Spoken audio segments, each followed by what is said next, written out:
nggak bisa lepas dari teknologi. Teknologinya setiap hari, apalagi sekarang itu mak itu saya sendiri juga dari TikTok, dari apa sampai semuanya bu. Saya tuh Star Marker main, TikTok main, Snack video main, kemudian WA semua saya main. Dan saya sekarang sementara saya memang masih pakai double karena saya plus, pakai doublein ya. Jadi saya sekarang ini saya butuh karena saya tidak mau di kemudian hari. Kemudian saya juga ada riwayat glaukoma. Tadi di glaukoma ini ya, mungkin Bapak Ibu harus paham, rata-rata orang yang menderita glaukoma adalah hampir 80% penderita diabetes itu menderita glaukoma. Jadi tawarkan kepada untuk yang donasi gratisnya, tawarkan kepada penderita diabetes, karena hampir semua penderita diabetes itu menderita glaukoma. Ya, kadang orang penderita ada mata kabur, kemudian juga jadi nggak bisa melihat. Karena apa? Glaukoma ini yang diderita ada saraf matanya. Saya pernah menderita 8 tahun glaukoma dan saya setiap bulan harus kontrol kiap. Ya, dulu tekanan bola mata sampai 28, rasanya kayak apa? Luar biasa sakitnya. Diobati pusing juga, pusing, keju, kayak saya bilang mata saya itu kayak mau loncat. Kayak saking keju-kejunya.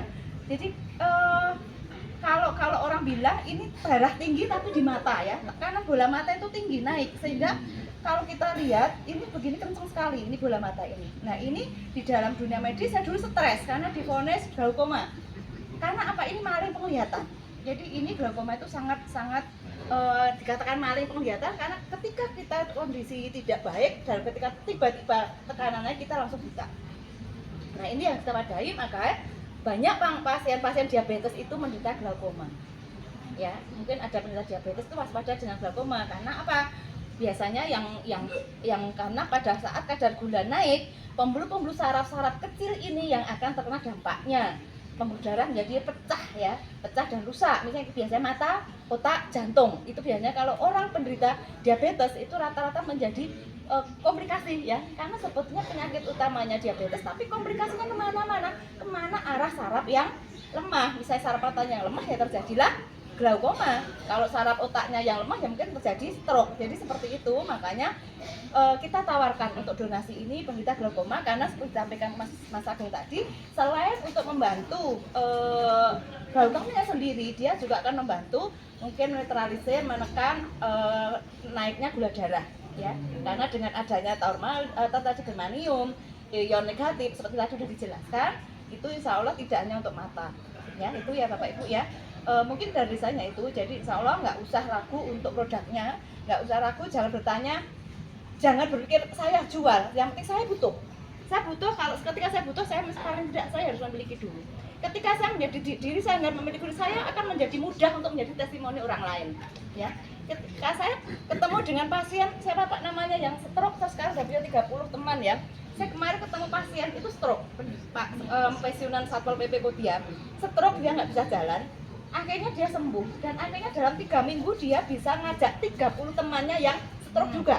Sampai gini, Bu dokter saya nggak bisa jual kacamatanya karena apa? Dia sudah menjadi testimoni dirinya sendiri dari belnya. Akhirnya saya datangi teman-teman saya yang berobat di Panembahan. Jadi setiap hari saya bawa rumah sakit dan alhamdulillah teman-temannya sekarang sudah terbantu. Nah ini misi kita. Karena seperti itu kalau mengandalkan medis susah. Medis itu obat-obat kimia banyak yang hanya menekan gejala tapi tidak untuk penyembuhan ya. Obat-obat kimia itu rata-rata mengurangi rasa sakit, menurunkan gejala, tapi kan untuk penyembuhannya kan mungkin berapa persen ya. Bukan berarti saya anti, tapi memang itu logikanya ya. Karena stroke itu butuh sesuatu yang bisa membangkitkan saraf-sarafnya kembali kan seperti itu ya. Nah itu bisa, jadi tidak hanya kita menjual kacamata. Misalnya kok ada saudara saya yang stroke ya, oh ya coba dibelikan nanobelnya. Kok ada yang sekarang marak itu kalau saya sholat di masjid itu mak ibu-ibu di atas 50 tuh pasti lututnya sudah sujud ada kosong banget. Sudah banyak ibu-ibu di atas 50 tahun tuh untuk sujud sudah sholat di masjid itu sudah pakai kursi. Itu kita tawarkan untuk apanya, untuk gegernya. Jadi tidak melulu kepada kacamata. Jadi kalau saya sebagai seorang medis tergantung pasien tuh kebutuhannya apa gitu loh. Kalau memang dia keluarnya lutut ya sulikan untuk gegernya. Kalau dia memang ada saraf kejepit ya sarankan untuk ke karena memang jadi ketika kita sudah masuk dunianya pasien, jadi kita akan lebih mudah menawarkan. Tapi kalau kita ngotot kudu kacamata, loh aku ki ora moto kan gitu repot juga ya. Nah, makanya tidak harus terkenai dengan kacamata. Cuman yang ada donasinya adalah kacamata. Ini dari saya hanya itu ya Bapak Ibu, ya mudah-mudahan apa yang saya sampaikan hanya menambah keyakinan Bapak Ibu semuanya bahwa ayo kita sama-sama perbesar, perbanyak, masih ada 600.000 lagi kacamata yang belum terdonasikan. Kalau kita semakin kencang memberikan informasi ini kepada orang-orang sekitar kita, pasti akan banyak anak-anak yang terbantu, keluarga kita yang terbantu untuk mendapatkan kacamata gratis. Karena kacamata ini bukan kok terus digratisin terus beda apa ya, beda manfaat, tetap sama persis ya Pak Tung ya, sama persis apa yang kita jual belikan juga. Mungkin dari saya cukup sekian. Assalamualaikum warahmatullahi wabarakatuh. Waalaikumsalam.